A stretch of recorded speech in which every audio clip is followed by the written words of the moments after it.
Ahora, dentro de la simulación nos arroja pues diferentes tipos de plataformas de CNC.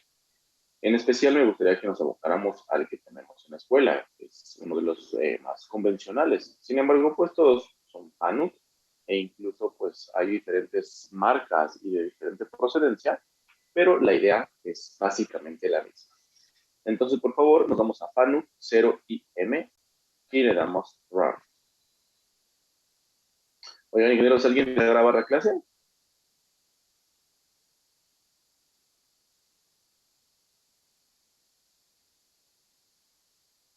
Me parece que no, profe. Bueno, ok. Y listo. Ya tenemos como tal el simulador abierto. ¿Sí lo vemos todos? Sí. Muy bien. Ahora, primero que nada, me gustaría que tocáramos el tema del funcionamiento abstracto de la máquina, ¿ok? ¿Alguien tiene alguna vaga o alguna experiencia relacionada a estos equipos? ¿No, nada? No. No. Bueno, ok. Vamos entonces a empezar desde la base. Ubicamos el sistema de transmisión mecánico usillo, cuerdas o usillo tuerca. Sí. ¿Todos? Sí.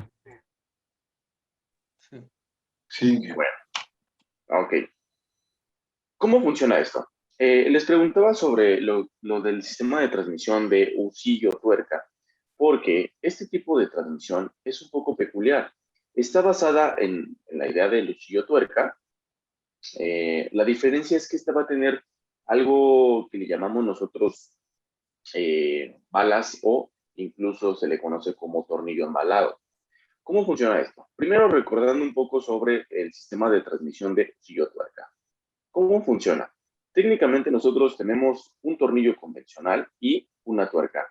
Al ejercer un sentido de giro al tornillo, en este caso rotacional sobre su propio eje, podemos ver que la tuerca va a reflejar ahora un movimiento rectilíneo, va a avanzar hacia un sentido o hacia otro, independientemente hacia dónde lo queremos. ¿Sí estamos bien en esa parte? Sí, ingeniero. Sí. Bueno, ok. Todo esto lo podemos ver aplicado en diferentes tipos de máquinas, de las más sencillas hasta las más complejas. Ahora, esta idea del sistema de transmisión, vamos a verlo ahora en una máquina. Un ejemplo, esto que estamos viendo aquí son los dos soportes o las dos chumaceras. Esto que está aquí, ¿ok?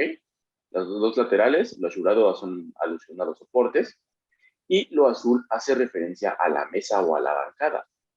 ¿Qué sucede? De forma abstracta, cuando la tuerca embraga o está sujeta al tornillo, se gira la flecha o el tornillo y este genera un avance. Viéndolo de una forma muchísimo mejor, podemos apreciarlo de esta forma. Tenemos las dos chumaceras, independientemente del actuador, que en este caso es un servomotor o un motor a pasos.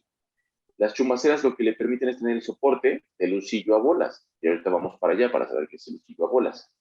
Y este, a su vez, la tuerca está sujeta a la mesa, ¿ok? Entonces, cada vez que nosotros ejercemos movimientos sobre el usillo, la tuerca, al ser pues, completamente libre, esta se desplaza de forma rectilínea a lo largo del usillo. ¿Queda clara esta parte, ingenieros?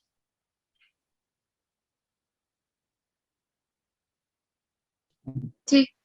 Bueno, ok. Ahora, vamos a ver realmente cómo es esto del usillo a bolas. Primero que nada, hacemos alusión a lo que les mencionaba. Estas son las chumaceras, tal cual, son cojinetes, rodamientos, valeros, como le queramos llamar, son múltiples sinónimos, y este es el usillo. Sin embargo, este es un usillo convencional, pero la idea es la misma. El usillo a bolas, en el interior de la tuerca, tiene todas estas balas, que son esferas de metal. Estas balas son, vamos, todo un circuito. Este circuito se vuelve un circuito reciprocante. Sin importar hacia dónde nosotros giremos, las balas van y vienen, tanto entran y salen. ¿Cuál es la diferencia entre un usillo convencional y un usillo a balas? Bueno, la diferencia es que un lucillo convencional tiene cierto vuelvo, tiene cierta, vamos a manejarlo como margen de error. Vamos a verlo un poquito con unidades métricas. Si yo un tornillo convencional, vamos a imaginar, lo giro 180 grados, la tuerca tendría que avanzar cierta distancia. Vamos a poner números discretos. Si yo pongo aquí un giro de 180 grados en el tornillo, mi tuerca debería de avanzar por lo menos 1 pulgada, ¿ok? Siendo abstractos y números concretos. Si yo lo giro 360 grados, ¿cuánto debería de avanzar la tuerca?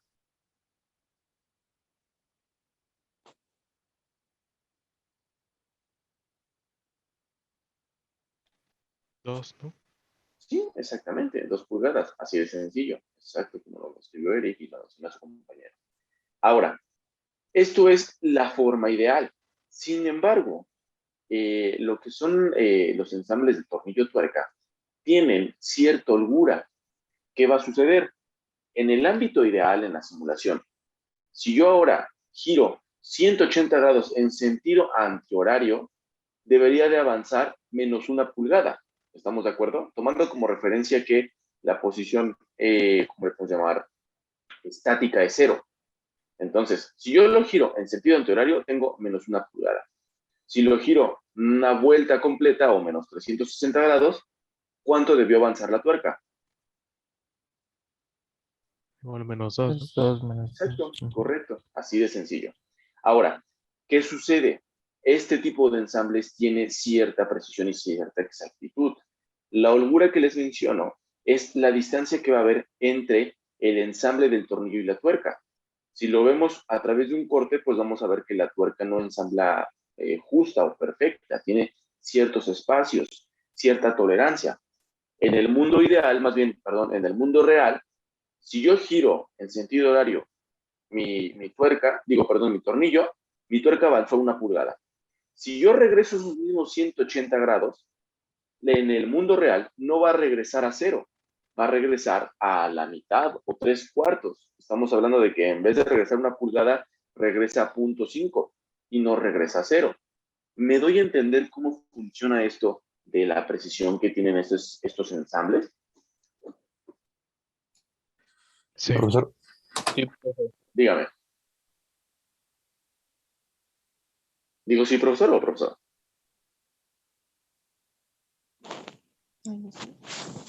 Bueno, ok, está bien.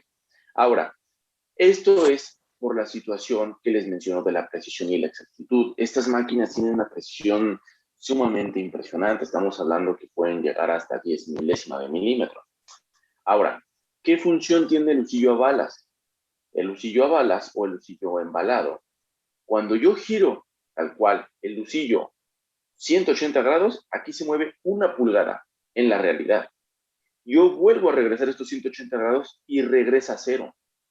Así de preciso y exacto es este ensamble de husillo y tuerca embalada. La diferencia es que en el interior, como les mencionaba, tienen estas pequeñas balas o esferas de metal que ensamblan justamente en la ranura de la rosca, tanto en la forma interior del husillo como en la forma exterior de la tuerca. ¿Queda clara esta parte, ingenieros? sí, profesor. Ingeniero. Bueno, ok. Ahora, ¿por qué les platico todo esto? Ah, miren, en este se puede ver muchísimo mejor. Este es el lucillo embalado. Si se aprecia en esta parte, podemos ver cómo hay un cierto vuelvo o espacio entre las roscas. Se le llama crestas y valles a las montañas y los picos. En este caso, cuando la cuerda es exterior, se le conoce como cresta a lo cóncavo. Y valle, perdón, cresta se le llama a la parte superior y valle a lo cóncavo. En pocas palabras, este ensamble, la separación que tiene aquí, es el famoso huevo que les digo, ¿ok? En cambio, cuando las balas están en el lucillo embalado, las balas ocupan este espacio que hay entre el ensamble de la rosca y el lucillo, lo cual le permite, pues, una libertad de movimiento sin pérdida de medida, ¿ok? ¿Estamos bien hasta aquí, ingenieros? Ingeniero. Sí. Bueno, ok. Ahora, vamos a ver el acoplamiento. Ya hablamos del lucillo embalado y demás. Ahora, ¿qué sucede? En el gráfico que les voy a poner en pantalla, que creo que me gustaría que este sería el ejemplo gráfico de cómo funciona la transmisión. Ya podemos reconocer que tenemos como tal las chumaceras o los soportes y el lucillo embalado. Este es el soporte de la tuerca embalada, ¿ok? O el housing, depende de cómo lo queramos ver. En la punta de la flecha de nuestro fusillo tenemos un actuador. Este actuador es un servomotor o un motor a pasos. Independientemente de la tecnología que esté manejando, al final es un actuador el cual convierte la energía eléctrica o las señales eléctricas en movimiento mecánico, ¿ok? ¿Tenemos alguna experiencia respecto a lo que son los servomotores, ingenieros?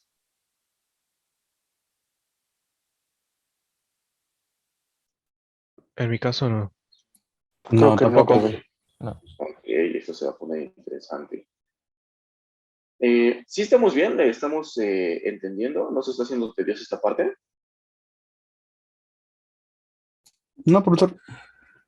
Ok.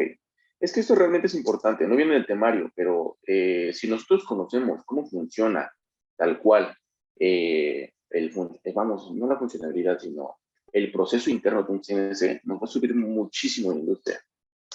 Vamos a poner el motor a corriente directa. Bueno, esto está basado un poquito vamos a decirlo así, en electrónica de potencia, en cálculo diferencial e integral. Técnicamente es eso. Primero que nada, vamos a ver qué es un servomotor de corriente directa. Ubicamos en primera instancia que es un motor de corriente eléctrica. Sí. Ok, bueno, vamos a verlo así. Técnicamente, un servomotor está constituido a través de este gráfico. Un motor de corriente directa o corriente alterna, al final de cuentas, un actuador, se puede ver a través de este gráfico, ¿ok? Así como lo estamos viendo. ¿Sí lo vemos bien o quieren que lo haga un poquito más grande?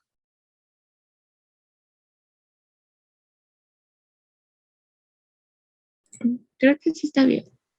Bueno, ok. Entonces, vamos a ver primero un diagrama bloques sencillo. Yo les menciono, este es nuestro motor, este es nuestro actuador.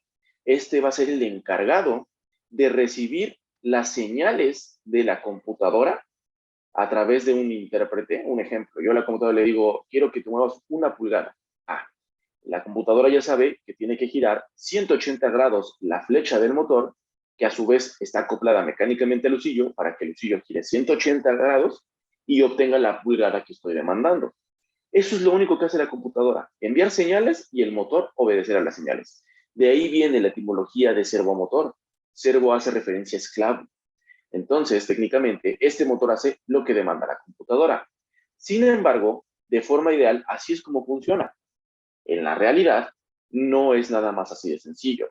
Realmente la computadora lo que hace es decirle, ¿sabes qué? Avanza 180 grados. A su vez, el motor tiene un sensor. Este sensor retroalimenta a la computadora, en donde cuantifica los grados. Si la computadora mide y dice, avanza 180 grados, el motor actúa y avanza a los 180 grados, y a su vez, como el encoder o el sensor de posicionamiento, que es como se le conoce, está acoplado a la misma flecha y al mismo eje del lucillo del motor, a su vez gira. Entonces el sensor va a cuantificar los grados que se movió. Y si la computadora ordena 180 grados y el motor se mueve de forma ideal 180 grados, de forma, vamos a decirlo así, de señal de retroalimentación, el sensor igual entrega una resultante de 180 grados a través del sensor y la computadora compara. A ver, pedí 180 grados, el sensor me retroalimenta que efectivamente se movió 180 grados. Perfecto. Así es como funciona. Si lo vemos a nivel matemático, se ve de esta forma. Tenemos todo una entrada y una salida. Obviamente aquí tenemos una retroalimentación. Creo que no se ve. Aquí sí se ve, ¿no? ¿Cómo funciona? Tenemos el ingreso de datos, ¿vale? A partir de ahí pasamos al algoritmo de control. No lo vamos a ver ahorita. Hagamos un ejercicio rápido. El algoritmo de control entrega las señales a una unidad de potencia, esta unidad de potencia se las demanda al motor y el motor a su vez se lo retroalimenta a la computadora a través del encoder y compara los datos. Compara el dato contra el dato de resultante y con esto puede hacer un ajuste. En el mundo real, si la computadora pide 180 grados, el servomotor, por X o Y razón, por esfuerzo o demás, se mueve 170 grados, automáticamente la computadora sabe que le faltan 10 grados para llegar y lo compensa. ¿Me doy a entender cómo funciona de forma abstracta esto? Sí, Sí, profesor. ¿Seguro? ingeniero. Bueno, haciendo referencia a esto, el algoritmo de control se le conoce como algoritmo de control PID, por sus siglas de proporcional integral derivativo. ¿Qué es lo que hace? Llega a la entrada, en este caso llegan los 180 grados. De forma proporcional, él va a ver que el sensor se encuentra en cero desde la primera posición del algoritmo. De forma proporcional, corrige ese error, mandando un comando de movimiento de 180 grados que equivale a señales de potencia y demás, y por ende funciona la parte proporcional. Se retroalimenta y llega a la resultante. Ahora ya no son 180 grados, ahora son 179. Nos faltó un grado para llegar. Ah, bueno. Para ello ya entra la parte integral y la forma derivativa. Si lo vemos de forma abstracta, la parte integral son simples sumas, ¿ok?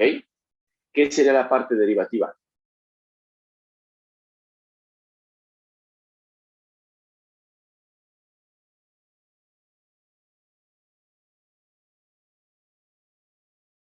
Ingenieros, ¿qué son las derivadas?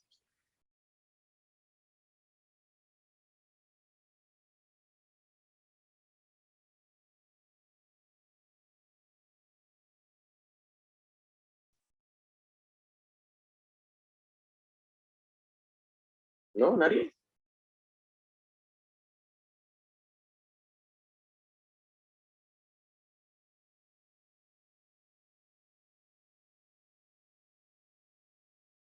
Ingenieros.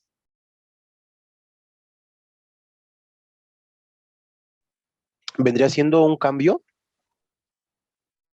Pues sí, es un cambio. Ahora, de forma que, vamos a verlo así.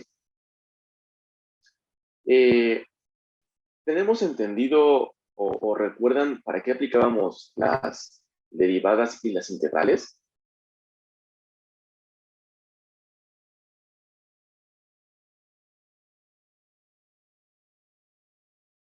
¿No? O ya nos estamos metiendo en temas muy matemáticos.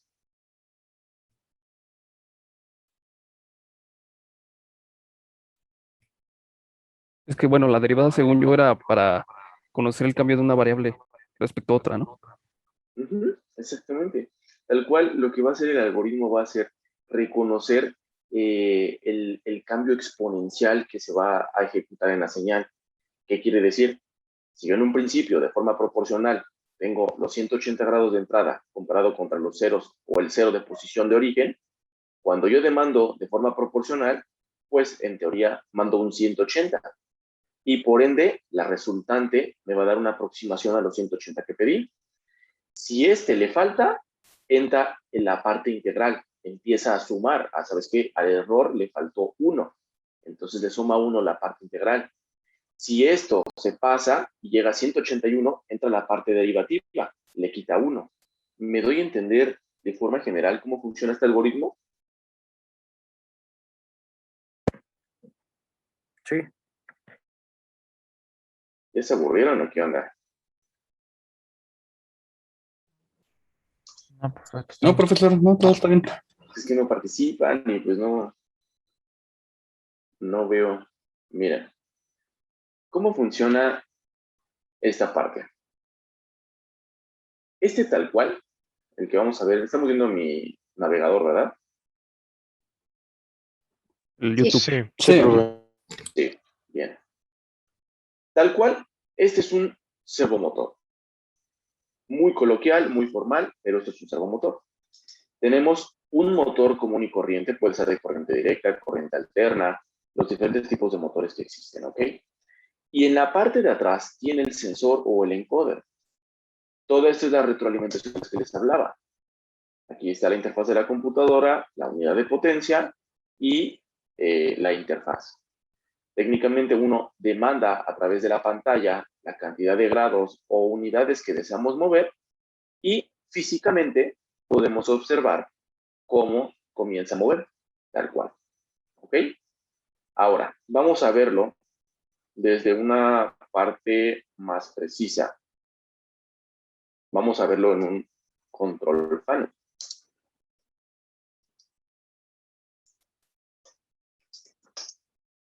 ¿Sí vamos bien? Sí, ingeniero. Bueno. Les quiero mostrar. Aquí está. Técnicamente todo el algoritmo del que les hablo y de lo que les platico son este tipo de señales. Tenemos, vamos a decir, la ejecutada o la que se manda, y a partir de ahí las comparaciones y los ajustes que hay. Al aplicarlo mecánicamente al movimiento, pues tenemos una precisión y una exactitud increíble, hablando de 10 milésimas de milímetro. Tal cual, estas son las correcciones. Aquí se ve el algoritmo de proporcional integral derivativo. Los picos iniciales son proporcionales. Posteriormente, lo que podemos ver cómo se empieza a filtrar en estas ondas, podemos ver realmente aquí cómo entra el integral y el derivativo. Se pasa, ok, le falta, ¿vale?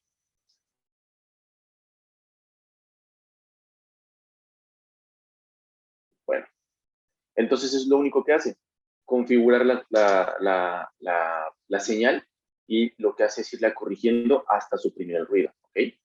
Un ejemplo, se pide este movimiento, que es el que estamos aquí viendo, ¿ok? Lo que hace es excitarlo, se pasa del cero o lo que pide, regresa y empieza a filtrarlo, filtrarlo, filtrarlo. Esto es en nanosegundos, realmente no lo vemos, es muy, muy, muy rápido. ¿Sí estamos bien hasta aquí? Sí. Sí, profesor, sí. Bueno, vamos a ver por último un ejemplo para que veamos cómo es que se aplica y podamos dar inicio. Este es el ejemplo del algoritmo PID del que les hablo. Este lo ocupan los drones, controles de temperatura, la aceleración de los automóviles, es el pan de cada día en la industria, así tal cual. Vamos a ver el ejemplo. ¿Qué es lo que hace? En un principio, en reposo, se encuentra en su posición 0. Pone la pelotita y lo quiere poner respecto a 0, ni positivo ni negativo. Dependiendo hacia dónde se incline o el error, que es lo que se pide, se genera la compensación. Y el algoritmo siempre va a tratar de ponerlo de forma finita en donde indiquemos. Si quiero un -1, siempre va a estar en -1. Si lo quiero en 0, va a estar en 0, independientemente de las variables físicas. Aquí lo podemos ver despacio. Si lo logran apreciar, se ve el proporcional integral y derivativo cuando se inclina hacia el lado positivo y hacia el lado negativo. ¿Queda claro, ingenieros? Sí, profesor. Sí, sí, sí.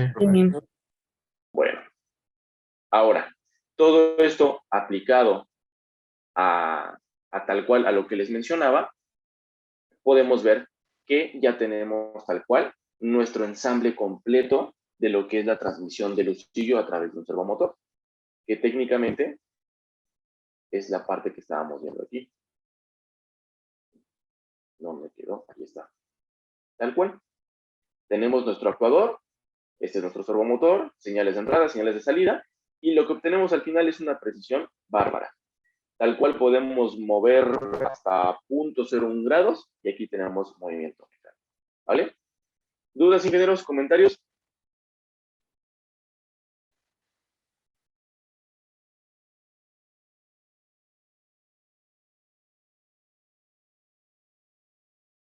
Ok. A usted hace referencia a la palabra FANUC. Tal cual FANUC solamente es la marca del, como usted lo dice, del algoritmo, de la computadora. Tal cual FANUC es el control. Como usted lo dice, va a ser la interfaz o la computadora encargada de poder procesar y calcular estas señales. Obviamente la marca pues tiene los servomotores de marca Fanuc. Así como hay motores de diferentes marcas o servomotores de diferentes marcas, la idea es la misma, como lo vemos de forma general. El ejemplo fue que nos basamos en la marca Fanuc, la cual hace alusión a los simuladores que tenemos nosotros ahorita en pantalla. ¿Sí me explicó?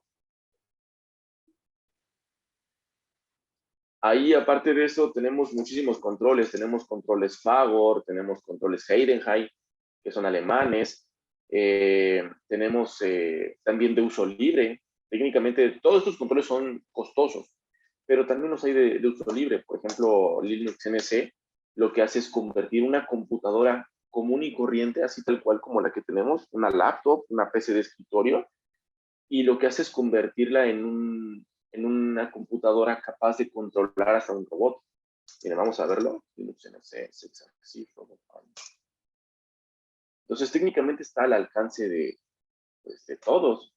Entonces, no tienes que gastar en un control que vale 190,000 pesos a una computadora que te va a costar 3,000 o incluso hasta nada más 5,000 pesos, ¿no?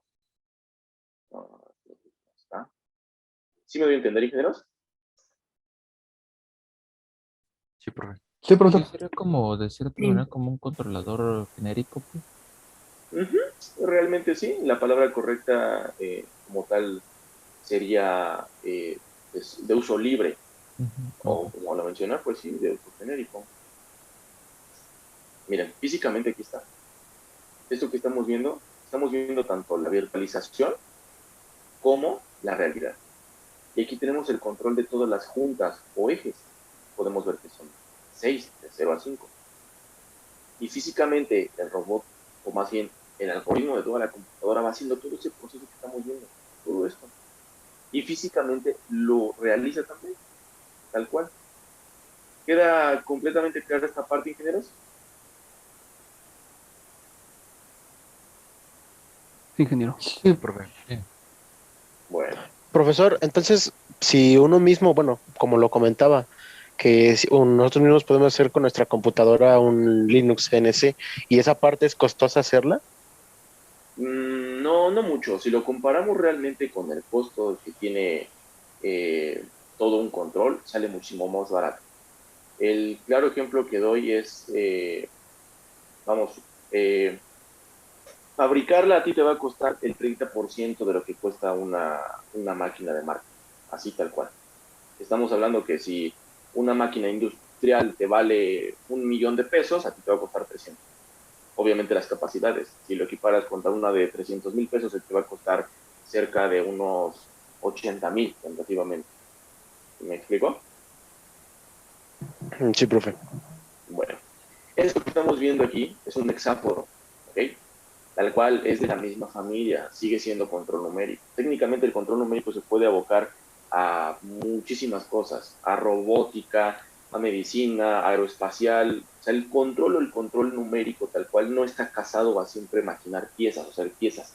Técnicamente el control numérico es eso, la precisión para mover los actuadores, y de ahí viene la palabra de control numérico. Controlas números, unidades, cuantificas. Si estas unidades las haces rectilíneas, parábolas, no lo sé, independientemente de eso puedes generar muchísimas cosas. ¿Queda claro? Ok, sí, ¿Cierto? sí, sí. Bueno, vamos a ver. Este es el que quería que vieran. Miren. EMC es el apartado de Linux, es el control que les hablo. Puede ser abocado a bastantes, hasta para impresoras 3D. Miren aquí. ¿Qué logran apreciar? ¿Qué son estos? El lucillo Lucillo, ¿no? tuerca. Exactamente, usillo tuerca o usillo embalado. ¿Y estos qué son? También. ¿Estos qué son? Los servomotores, ¿no? Servos, ¿no? Exactamente, los servos. Obviamente estos son acoplados por una banda de entrada y demás. Y vean cómo el movimiento de todos los 6 ejes te permite manipular la máquina a discreción como no tienes idea. Estás hablando ya de que tienes todo un eje tridimensional y puedes mover planos a como quieras. Aquí podemos ver movimientos rectilíneos.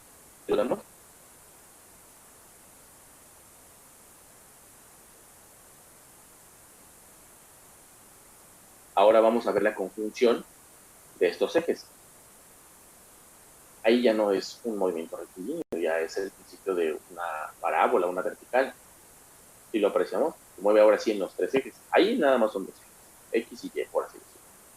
En cuanto movemos los tres ejes, podemos obtener ya de forma tridimensional un objeto.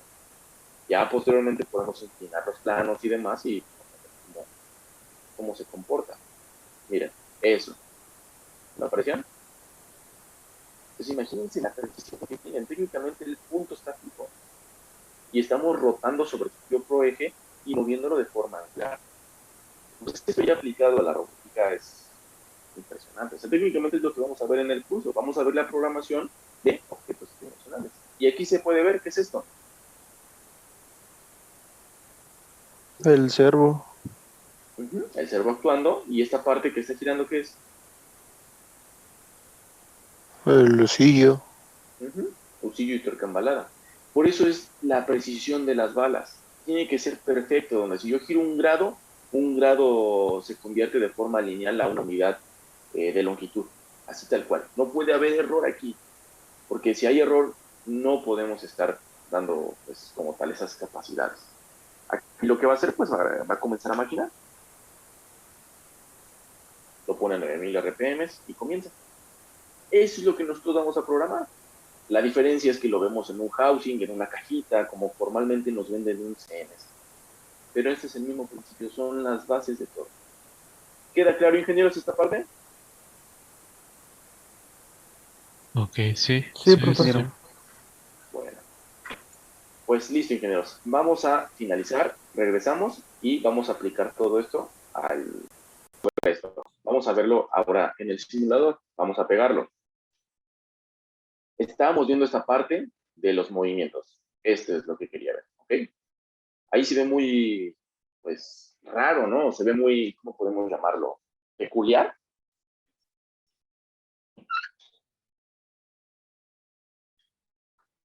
Ahora, vamos a verlo físicamente cómo se vería en una CNC. Vamos a ponerle CNC 6X. Si nosotros ya lo vemos físicamente como estamos acostumbrados, podemos ver, vean nada más, este nada más es de 5 y vean lo que podemos hacer con 5X. Vamos a darle y vean, comienza tal cual, ¿no? El maquinado y demás. ¿Notan cómo se asemeja a lo que acabamos de ver? Los movimientos, cómo se encuentra la herramienta respecto al material y demás.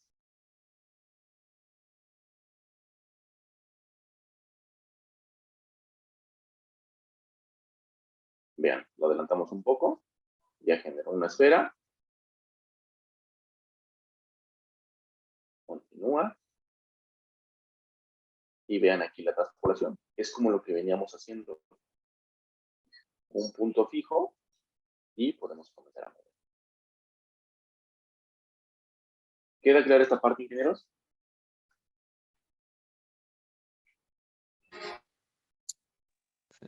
Sí, profesor. Bueno, ok.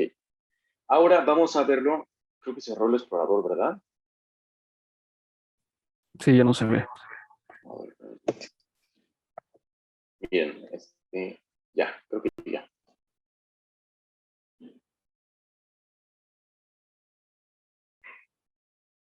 Ahora sí ya lo pueden ver.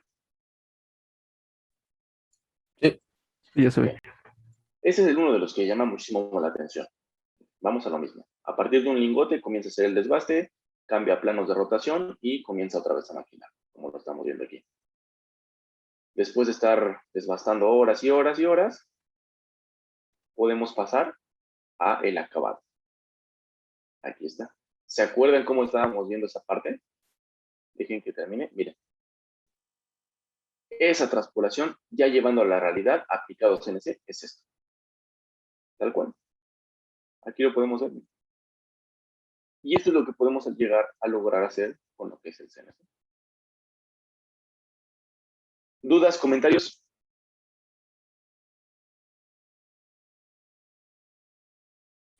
No, ingeniero. Bueno, bien. Profesor, Dígame. A mí me surgió una duda porque, por ejemplo, en estos videos que nos puso, lo que se mueve en sí sería como que la pieza, ¿no? O sea, el que hace movimiento, como lo que usted nos menciona, es la pieza y no la herramienta. ¿Es lo mismo? ¿Se podría hacer con la misma herramienta o ahí Sí, cambia? sí, de hecho, qué bueno que toca el tema. Depende cómo nosotros necesitemos, vamos a decirlo así, las fuerzas para maquinar, o vamos a decirlo así, las fuerzas que se generan, dependiendo el alcance de la máquina, es el tipo de constitución, como usted lo menciona. En unos la herramienta es la que se mueve y en otros la pieza es la que se mueve. Sin embargo, uno de los dos está fijo. Lo convencional va a ser la sustentación que tenga la máquina. Depende cómo la diseña el fabricante, es como va a tener la mejor funcionalidad. Hasta ahorita, lo mejor es que la pieza se aproxime a la herramienta y la herramienta esté fija, a excepción del volumen, que suba y baje. ¿Me explico? Ah, ok, ok, sí. Pero a nivel programación, a nivel software, todos se operan de la misma forma. Sea un CNC donde la herramienta se mueve o la pieza se mueve, es indistinto, sigue siendo lo mismo, ¿ok? Ok, gracias. Sí, sí. Bueno, ahora, vamos a verlo ahora físicamente a través de coordenadas. Ah, creo que no veo en pantalla. A ver. Ahora sí, aquí estamos viendo el explorador. Me parece que todavía no. Listo. ¿Ya lo vemos? Sí, ya se ve. Bueno, tal cual, aquí están nuestras coordenadas. Primero hay que encontrar una referencia. Podemos ver la herramienta, como lo estábamos viendo hace ratito, y podemos ver las coordenadas sobre las cuales vamos a trabajar. Tenemos X, Y y Z, que hacen referencia a los planos. Si lo vemos en una máquina, vamos a abrir nuestro simulador y tal cual podemos observar que en pantalla tenemos también X, Y y Z. Si lo vemos todos también en los suyos. Sí. Sí, Sí, profe. ingeniero. Sí, Físicamente, ¿a qué corresponde cada eje? Bueno, X siempre va a ser la longitud a lo largo, izquierda a derecha. Entonces, técnicamente, la mesa, si nosotros ponemos el punto que estábamos viendo ahorita en nuestras coordenadas, el punto 0, este que está aquí, si lo podemos ver, tenemos X positivos, X negativas, Y positivos, Y negativas. Z positivo, Z negativo. El origen o el centro de mis coordenadas lo podemos ver en la máquina a través de nuestro material. Técnicamente yo puedo poner mi origen en cualquier parte. Si lo vemos, al final son coordenadas. Yo puedo ponerlo en el vértice de aquí o en el vértice de acá. Me doy a entender cómo funcionan las coordenadas aquí. Tenemos el plano cartesiano a lo largo, a lo ancho y en volumen.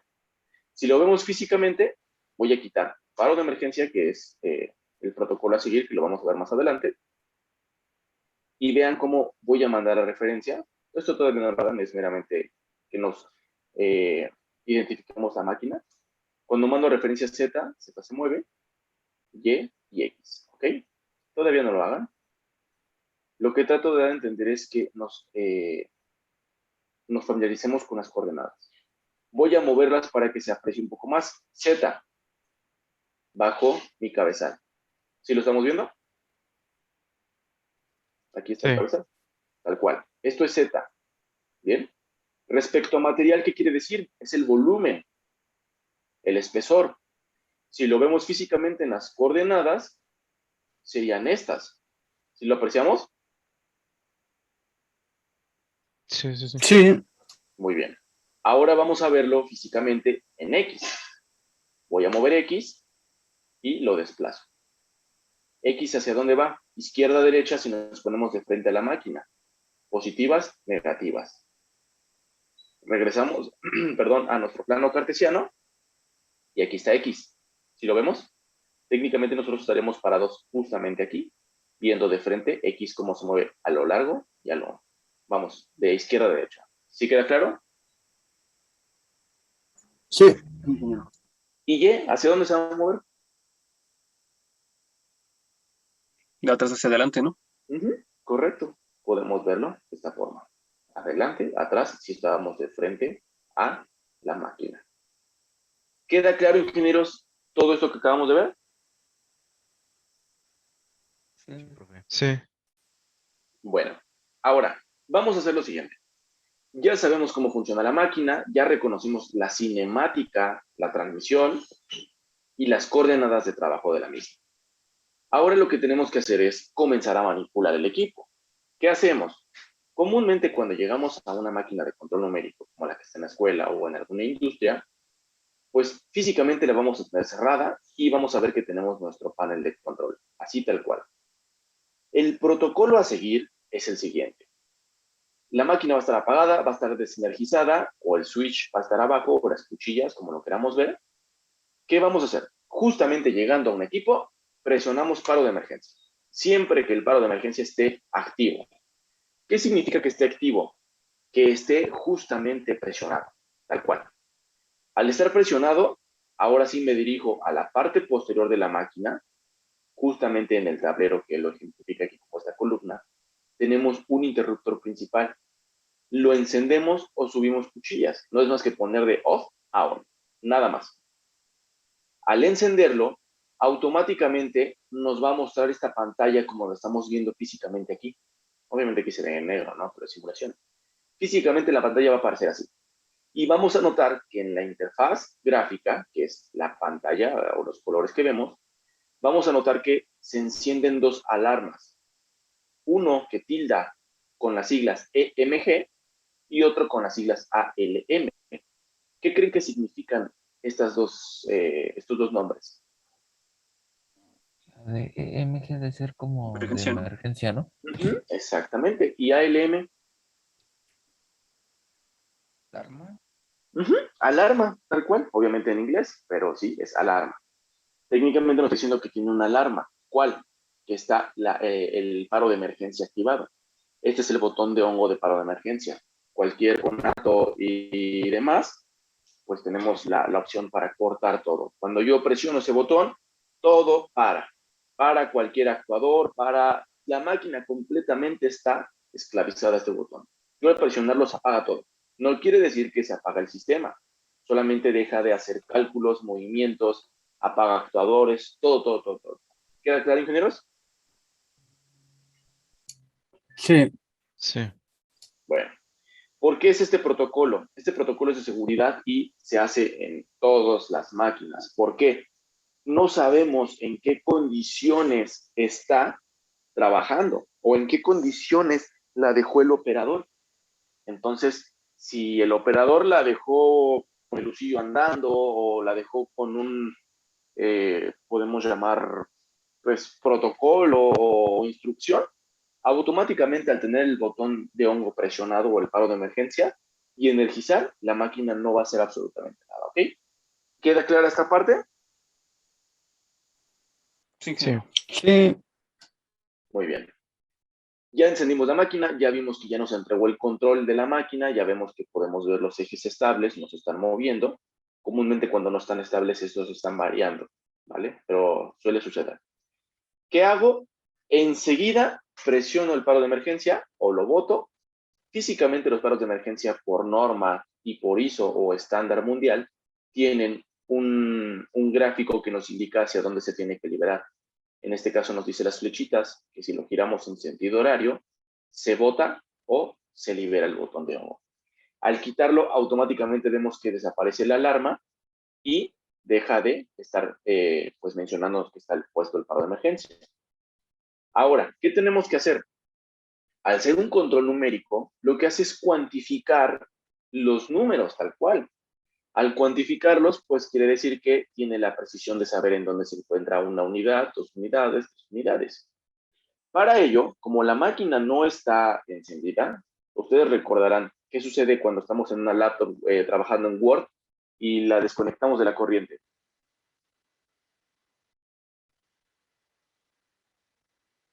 ¿Se hace un tipo autoguardado? Sí, sin embargo, no se guardan todos los parámetros. Todos, ajá, sí. Exactamente. Tiene pérdida. Vemos que aproximadamente en esta posición en la que se quedó la máquina alcanzó a guardar que tiene estos valores, pero no son los reales. para que realmente la máquina pueda saber en qué posición se encuentra, físicamente tiene sensores que funcionan como sensores de posicionamiento de origen. Para ello, la máquina la pongo en modo referencia o modo origen. Todos estos botones que vemos aquí son los modos de trabajo de la máquina. Para ello, aprecien muy bien, aquí en pantalla aparece el modo en el que está trabajando la máquina. Está en modo jog. Si yo presiono el botón modo referencia, automáticamente aquí aparece modo ref, abreviado como referencia o reference. ¿Vamos bien hasta aquí? Sí, sí, sí. Bueno, ¿qué sucede? Por protocolo nos indica que los ejes no están referenciados, por eso están parpadeando. Por protocolo siempre voy a mandar el eje Z antes que nada. Mando el eje Z y automáticamente vean cómo se referencia. Llega a su límite, físicamente la máquina toca un sensor límite y sabe que ya llegó al 0 máquina de Z. Lo mismo con X y con Y. 0 y 0. ¿Queda clara esta parte, ingenieros? Sí, profesor. Bueno. Y por último, este es el cabezal. Aquí es donde nosotros obtenemos el giro de la herramienta. Este es el eje 4 o el eje auxiliar, depende cómo lo maneje la máquina. Por eso sigue tildando. En cuanto yo lo presiono, no se aprecia porque no tenemos herramienta, pero esta se orienta. Y listo. Ahora sí, la máquina ya sabe que llegó a sus límites mecánicos y sabe que a partir de ahí, ella se encuentra en el 0 en cualquier eje. Puedo manipular ahora sí el eje Z. Voy a volver a cambiar el modo de operación. Ya no estoy en referencia. Ahora estoy en modo jog o manipulación manual, que sería la traducción del inglés al español. Y comienzo a manipular. Y ahora sí, podemos ver que tenemos las coordenadas reales. ¿Queda clara esta parte, ingenieros?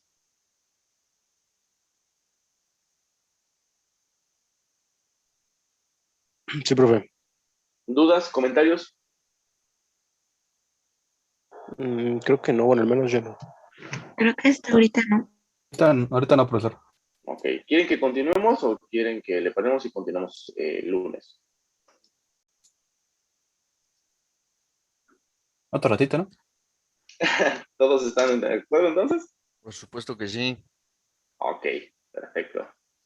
Vamos a ver ahora lo siguiente. Estábamos hablando sobre los botones del tipo de modo de máquina. Ya reconocimos que tenemos el modo origen o modo referencia, que es cuando encendemos el equipo. Ya vimos el protocolo de encendido, cómo se referencian los ejes. Ya vimos el modo de manipulación manual o modo yogueo. Aquí vemos en pantalla los modos, perdón. Y la manipulación del mismo. Selecciono el eje, independientemente cualquiera mover, y manipulo directamente desde pantalla, positivo o negativo. Este botón que vemos aquí, de esta onda senoidal, hace referencia a la velocidad. Estaba activada la velocidad rápida. Si yo la quito, podemos ver que ahora sí va muchísimo más despacio. ¿Queda claro, ingenieros?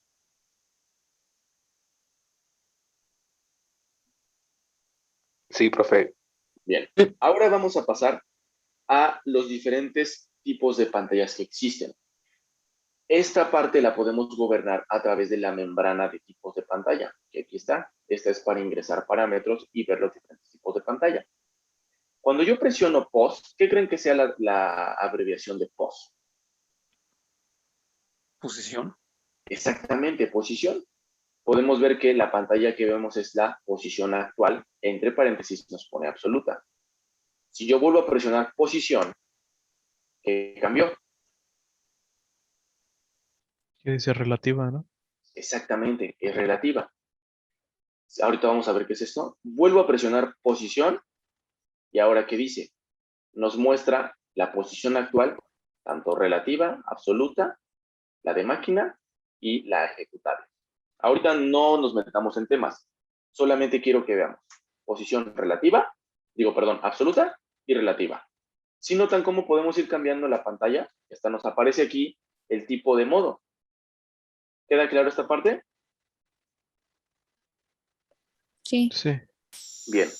Independientemente del tipo de posición que queramos ver, también la podemos gobernar a través de estas membranas, estos botones, que hacen referencia a la sombra que vemos aquí. Si yo presiono este, es como presionar relativa. Si yo presiono todas, es igual. ¿Ok? ¿Queda claro, ingenieros? Sí, profesor. Bueno, Sí. ahora, tocando el tema, ya sabemos que tenemos ABS de absolutas, por la abreviación, y las relativas. ¿Quién me explica qué es eso de absoluto y relativo?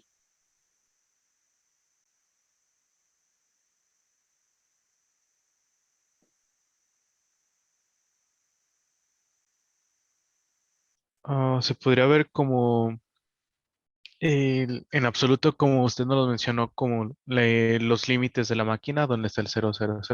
Exacto, Relativo, pues, en otro punto que no sea ese, ¿no? Pero que exacto. nosotros tomemos como ceros. Ujú, exactamente. Lo que menciona su compañero es completamente verídico. ¿Qué hacemos? Cuando nosotros vamos a absoluta y mandamos a referencia, todas las coordenadas se van al límite mecánico y podemos ver que tenemos un 0. Sin embargo, de forma relativa, aquí está, podemos gobernar este 0 a discreción de usuario. Un ejemplo, y aprecienlo muy bien, ¿eh? Lo voy a poner en todas las coordenadas. Estamos arrojando la mirada a las dos de arriba, absolutas y relativas, ¿ok? Voy a empezar a gobernar la máquina, la voy a mover, voy a bajar Z. Ya bajo ciertas unidades. Las absolutas jamás van a cambiar porque es físicamente la posición de la máquina. Son los límites, tal cual. Estas no se van a poder mover porque sabemos que son los límites mecánicos y no puede ir más allá. En la relativa, yo puedo poner aquí un 0. Presiono la tecla Z y le doy origen. Y pongo el 0. ¿Lo apreciamos? Si nos vamos a posición, de nuevo, vamos a ver realmente las coordenadas absolutas siguen siendo las mismas, pero el z relativo ahora se encuentra el 0 justamente en esta posición mecánica. ¿Me doy a entender cuál es la diferencia entre el 0 relativo y el 0 absoluto? Sí, profesor. Sí. Bueno, la idea se basa en que nosotros tenemos que modificar el 0 de las coordenadas porque vamos a meter diferentes tipos de piezas, diferentes tipos de configuraciones y demás. Podemos ver que ya tengo en X y Y valores en relativo y en absoluto. Me voy a la parte relativa y voy a poner 0 en X y 0 en Y. ¿Qué quiere decir? Le estoy indicando que físicamente la máquina, de forma relativa, ese es el 0. ¿Ok? ¿Queda claro? Sí, profesor. Bueno. ¿Dudas? No está ahí, ¿no? No, ahorita no. Bueno, vamos a hacer lo siguiente. Vamos a comenzar a programar. Vamos a hacerlo de una forma sencilla. A ver si me sale esto, porque creo que no lo he usado. Bueno, técnicamente, ay, güey, así están nuestras coordenadas. Tenemos X y tenemos Y. Estamos viendo solo dos dimensiones, ¿ok? Tenemos X y Y, tenemos nuestro origen o nuestro 0. ¿Quién se va a hacer este? Nuestro 0 relativo, ¿ok? Esta es nuestra pieza. Yo voy a dibujar mi inicial. Voy a dibujar la C de Cristian. Aquí está. Si yo cuantifico y comienzo a poner unidades, este es el 0, este sería el 1 y este sería el 2. Lo mismo, tenemos 1, no me cuadro mucho, pero vamos a verlo así. Igual forma, 1 y 2. 1 y 2. ¿Sí queda clara las unidades, ingenieros? Sí, sí, Sí. Sí. Bien. Al ser un plano cartesiano, voy a tener nodos, voy a tener posiciones. Esta va a ser mi primer nodo o mi primera posición. Esta va a ser mi segunda posición. Tercera posición y cuarta posición. ¿Qué valor tenemos en la posición 1? 2,2. Exactamente, tenemos 2,2. Entonces, en la posición 1 tenemos en X 2 y en Y 2, tal cual, ¿ok? Ahora, ¿qué posición tenemos digo, perdón, en la posición 2, ¿qué tenemos? Menos 2,2. Exactamente, menos 2,2. Si lo vemos gráficamente, vamos a ponerlo aquí. Nuestra posición 2 equivale a ¿X qué? Menos 2. X2. Ujú. Ajá. Y Y2. Y2. ujú, tal cual, ¿vale? Listo. Ahora, en la posición 3, Menos 2, ¿cómo menos 2? exactamente, X menos 2, Y menos 2. ¿Ok? Y por último, Menos 2 y 2. ok, tenemos menos 2 y Y2. ¿Queda clara esta parte, ingenieros? De cómo acabamos de, vamos a decirlo así, posicionar los nodos o los puntos. ¿Esto por qué lo hago alusión? Quiero dar a entender por qué el cero relativo. Si yo mi pieza la pongo justamente en el centro, estamos hablando de... ¿dónde está? Aquí. Imaginemos que mi pieza la voy a poner de color verde. Tal cual, esta es mi pieza. Es un cuadrado. Así tal cual. El centro lo tengo justamente en el cero, o el cero más bien lo tengo en el centro. Si yo quiero en mi cuadrado poner esta letra, empiezo a cuantificar de esta forma. X2, Y2 y bla, bla, bla. ¿Qué pasa si ahora mi origen lo tengo en un límite inferior? Ahora pongo mi origen en una esquina. ¿Cambiarán mis coordenadas o no cambiarían? Sí. Exactamente. Si ahora pongo mi origen aquí, ahora tengo que cuantificar y técnicamente todas mis coordenadas, si lo vemos así físicamente, ahora todas mis coordenadas serían positivas o negativas. Positivas, ¿no? Exactamente, porque estaríamos trabajando en este cuadrante y mi origen se encontraría aquí. ¿Queda clara esta parte por qué tenemos que tener el posicionamiento relativo y por qué tenemos que indicar el cero a discreción de usuario?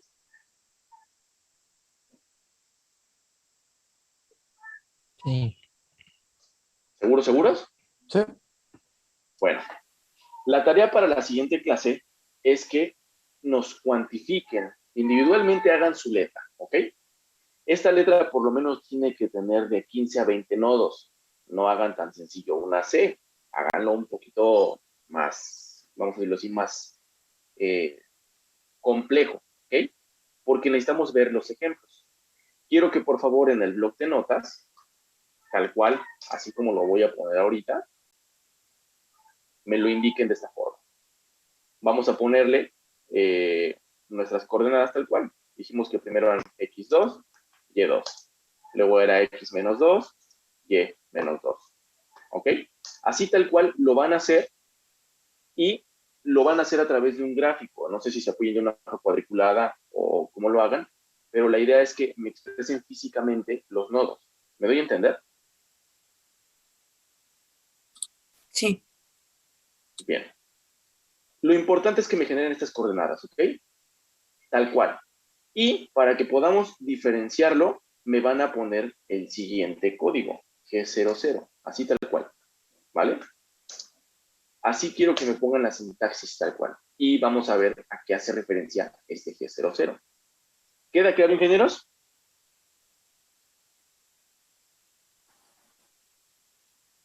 Sí, profe. Sí, ingeniero. Sí, profesor.